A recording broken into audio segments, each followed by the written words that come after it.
The hits just keep on coming here at Super Bowl 58 Radio Row. Merril Hoge, it's a bucket list interview for us. Really wanted to speak with you over the last several years, and now it's happening in person. Merril, how are you doing here in Vegas? Are you getting by okay, or are you surviving? I'm surviving. If you survive in Vegas, that's a pretty good thing. Based on the environment that Vegas, that tells you right there. Vegas presents. Well, how did the Chiefs survive this season to make it here to the Super Bowl? People were writing them off early in the season, but the Chiefs didn't write back. Yeah, well, I think it's a combination of a bunch of things. It's never one thing when a team. I've been on teams where they didn't think we'd ever make the playoffs, let alone have a winning record. In fact, it's the year Chuck Noll. The only year Chuck Noll ever got the Coach of the Year award, quite honestly, was I think 1989. So that being said, it takes a combination of coaches and players to do self-reflection. I've always believed in that, and it doesn't just in sports, but in life in general. And then taking ownership of where you are and where you get to be, and what things that have to change. And if you watch that with this team, you could see that every week incrementally get better, even though they had tried to make, from a receiver perspective, where you had a lot of drops. Okay? Yeah. You think you do the right things, you think you create the right design, you put people in the right environment, and they still drop it. Okay. So that's when real frustration can come about. But I think it speaks to the character of the Kansas City Chiefs that they never crumbled from that. They continued to fight through that and see the belief and the growth that they were seeing. So from a coaching perspective, I think they have done a great job in how they've went about design of offense, play calling, more emphasis toward their running game, a better job there. And I've always thought Spags has been an underrated coach. Defense. I've always felt that. I've never felt he's gotten the due respect that he deserves and needed. And just the overall defense, how well they have played. I've said this on everywhere I have been today. That game against the Ravens was probably one of the best, the most well-executed games from a game plan perspective I have seen in quite some time. Wow. The Chiefs made 5 mistakes. 2 on defense in the third quarter. They busted coverages. Zay Flowers, yeah. But then they caused a fumble. Yeah. So that nullified those 2 mistakes. And then the offense made 3 mistakes, those 3 penalties, those holding penalties that took them out of field goal, out of scoring opportunity and killed drives, is the only mistakes that they made. I mean, as a whole, I've never seen, and they made Lamar Jackson play quarterback. He had one good play in structure, and that was in the fourth quarter, where he ended up throwing the pick later on. It's the only play he really threw in structure. They Triple gave coverage, up a fourth down play, and then the run right after that. So they really only gave up 3 plays. The rest of them were somewhat fluky and out of structure. And you're just not going to win a championship out of structure. I guess it's yet to happen. It doesn't mean it couldn't happen, but that's why they don't go in the meetings and go, "Hey guys, we're going to make a play on 2, ready, break." Yeah. And that's our game plan for the week. Merril, as a former back, how do you assess Isaiah Pacheco, a guy that I don't know that we've ever seen a running style quite like this? A lot of people describe him as a Tasmanian devil. What was the other one? There was like he's in The Walking Dead. He's a zombie running out there. Have you ever seen anything like the way Pacheco runs the ball? Well, he runs with great energy. There is no doubt about that. He does the one thing that you have to do in our league. I remember Chuck Noll. It was early in my career. It was right after I had a big game against the Washington Redskins in RFK, first preseason game. And I'd had a couple big runs, and I was feeling really good about myself. And so in practice, there was some, I was feeling like Walter Payton, okay? And he blows the whistle and stops the play. And he's like, "Do you want to make big runs?"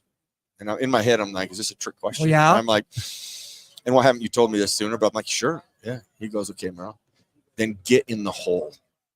Don't dance. You can't dance in this league. Ain't nobody good enough. There's never going to be another Barry Sanders. Get in the hole. Get in the hole, hit the hole. If they give you an inch, you give me a yard. If they give me a yard, you give me 2 yards. If you'll do that and you'll be a consistent runner like that, you will make big runs. You will make big plays, and you'll do it when it matters." And there could not be anything more truth to that. In the NFL, what's different than college is college, because the hash marks are so wide, the game is played on the perimeter. In our league, once they move in the hash marks narrow, you play in the middle, and you must run like that. And I think that's the one thing that he does. He's a decisive runner. He doesn't mess around. He plays with great energy. And that right there becomes extremely productive later on. I mean, he may pop them early, but the wear and tear of that gets on defense. And then The other element of that is their ability to. Because Cam Newton live here. No problem. We always talk about ties. Anyway, You always have the big knot in your tie. Yeah, we digress. Anyway, we come back, and well, what I was going to get at is the Chiefs are committed to that. Yes, and see that you can have a great running, you can talk about it, but then you go on. And actually, Andy, especially for Andy Reid, because it's not his thing. I have known Andy. I've known Andy since he was at BYU at a coach. I've known Andy for a long time. When I got diagnosed with cancer, the first call I got was from Andy Reid. Wow. I was just mention that just because the type of human being he is and how I love Andy Reid. I respect Andy Reid. So, and I'm not trying, and I've been fair with Andy Reid because when he was in Philadelphia, I used to do the NFL matchup all the time, and I'm with the two mayors of Philadelphia, Sal Paolantonio and Ron Jaworski. And it didn't matter if they're 0-5, 4, whatever it was. Like, oh, they're going to win the Super Bowl. They're going to do this. They will never win a Super Bowl if they don't have a running face to their team. Yeah. Now, I didn't realize the NFC was going to be so bad. And they were going to destroy the NFC. But during that season, if you remember, this year they go to the Super Bowl and lose to Jackson, New England. They go to Pittsburgh during that season. And I think they're like 8-0. And I said, you know what? They're coming to Pittsburgh. First of all, if they come through the Fort Pitt tunnels and show up, I'll be surprised. But if they do, they're going to take them behind the woodshed. That's the kind of game it's going to be. Yeah. Well, now Philly wants to kill me. I mean, everybody hates me in Philly. Everybody loves Hodge. And guess what? It's exactly what the Steelers did. They took him behind the woodshed and literally beat the tar out of him because they had no running attack. So when they get to the Super Bowl, I'm like, without that running attack, actually the Patriots had one. They did. That cost them. So Andy, I've always thought Andy lacked that commitment. But when they won it, what was the one thing that they had done on all the playoffs, even in that Super Bowl? Their running game was the run ended the game for him. Yeah, that big run. And now he's implementing. You can see that that's a big part of what they're doing, which I just think gives them a good – listen, at the end of the day, the way I look at this game, in the trenches, Kansas City is just slightly better. They have a slightly better offensive line. They have a slightly better defensive line. And that ultimately is going to be the difference in this game. Is the magic of Patrick Mahomes going to be a factor? Sure it will. Yeah. But if you want to come down to – and that's what I'm saying, it's a clean game. No turnovers. Nobody gets hurt. The Chiefs have that advantage. So Patrick Mahomes doesn't have to have some extraordinarily magical game. He can just be Patrick Mahomes, a normal Patrick Mahomes, and that's going to be fine based on the team that they have. Yeah. And real quickly here, I just got to get your thoughts on the 1993 Chiefs-Steelers playoff game. It comes down Joe Montana, 4th down and goal, goes through about 3 or 4 reads, finds Tim Barnett in the back of the end zone, Nick Lowry in overtime. You know the story. Cold day at Arrowhead. Listen, okay, one of the big plays in that game, I got the wind knocked out of me on the second down, so then first down. So second down I missed, come back on third down, and we're on about the 40-yard line.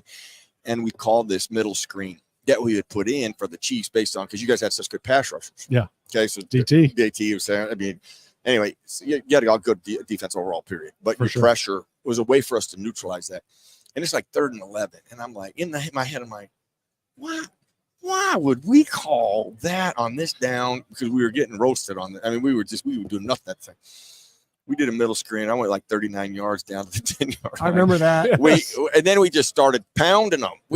Then that stupid block punt, and then don't put it in Joe Montana's hands. Don't. We even players are. What are we doing? Kickers missing field goals back and forth, trying to hit it in regulation and in overtime. Dude, that was probably one of my most disappointing moments. And maybe as disappointing as losing to Denver. In Denver, when we throttled them all over the football field for the last 2 minutes. Well, Merril, I know your time is short, man. Right before we get you out of here, I know give you a chance to talk about Find a Way. You've got it on your hat. It's kind of your slogan. It's your hashtag on your Twitter. Yeah.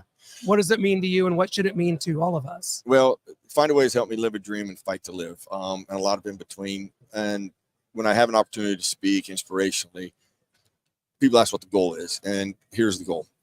If they're talking about me when I'm done, I did a really bad job. But if they're thinking about their own skill set, their own powers, what they can do with their own life and craft, then I've done a good job. Wow. And that's what it's about. I'm a product of a lot of people. People challenge me, inspire me. Chuck Noll, Walter Payton. I could go on with people who you wouldn't know. Now us. And if you can pass that on to people and they can recognize their own personal gifts, help them through something they might be dealing with at that time, and find that inner strength and apply it to their life, then that's the value in what I love doing. Merril, thanks so much for joining us here. Your guys in Kansas City, don't forget us. We'll always be thinking about you. One of the best, my friend. Thank you so much. Always an honor. Thank you Chiefs. so much. Go Chiefs. Right. Thanks, Merril.